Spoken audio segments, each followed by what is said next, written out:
Hi, this is GB and GB's Adventures. Brookings Harbor, southbound, descent into Salt and Story. Heading south out of Brookings, the highway lifts you gently towards the Chetco River Bridge, a span of steel and asphalt that feels like a threshold. On your right, the river mouth yawns wide, flanked by jetties and the distant glint of crab pots. On your left, the harbor basin cradles a fleet of boats, some working, some waiting, all part of the rhythm down below. At the far end of the bridge, you peel off to the right, descending Boat Basin Road into the harbor. It's a steep drop, like slipping into a pocket of coastal life tucked beneath the highway's hum. Down here, the air shifts, brinier, quieter, more deliberate. The road curves past seafood joints and bait shops, past the boat ramp and the harbor office, and finally settles near the sand.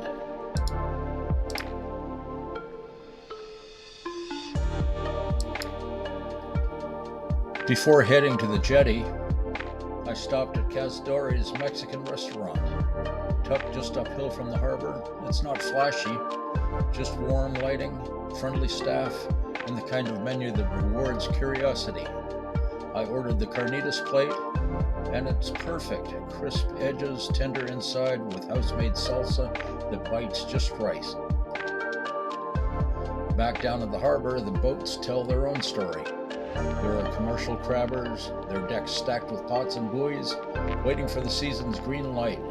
Charter boats line the inner docks, names like Real Obsession and Salty Dog painted in bold letters, ready to chase lingcod and salmon offshore.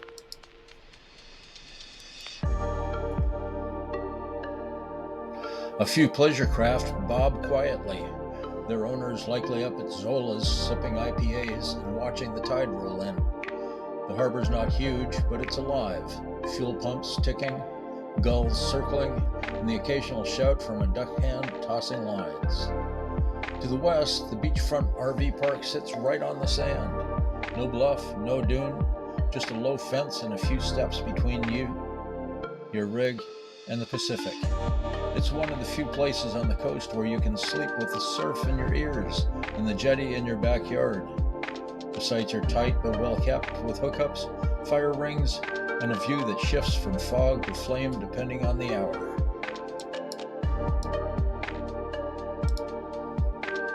The south jetty stretches out beside the park, a spine of basalt and concrete reaching into the sea.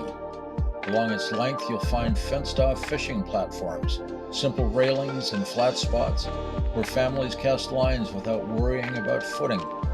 Locals swear by these spots for rockfish, lingcod, and surf perch, especially in the early morning or just before dusk.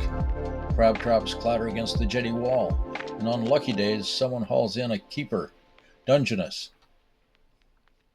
The beach itself is broad and walkable, with driftwood piles and tide lines that shift with the season. It's not a swimming beach, too cold, too rough, but it's perfect for walking, casting, or watching the harbor boats thread their way past the jetty mouth. Pelicans skim the waves, seals pop up near the breakwater, and if you're lucky, you might spot a gray whale spouting offshore. Brookings Harbor isn't polished. It's practical, weathered, and real. A place where you can eat well, fish hard, and sleep with the ocean just outside your door. I just passed the Coast Guard station on the right, and now pulling up to the fishing platforms where a family is teaching their kids how to cast and how to try and catch a Dungeness crab. I hope you are enjoying my video and will stay and watch through the end. If you would like to subscribe, there's a box in the bottom right of the screen. You can click and subscribe for free. No cost to you, and it really helps me out. At the end of the video, you'll see an image of me. You can click on that as well to subscribe. Shout out to all my subscribers. I appreciate it. Keep on watching.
Thank you so much for watching my video. You know that you can subscribe for free, and it really helps me out. Please just click on my picture to subscribe.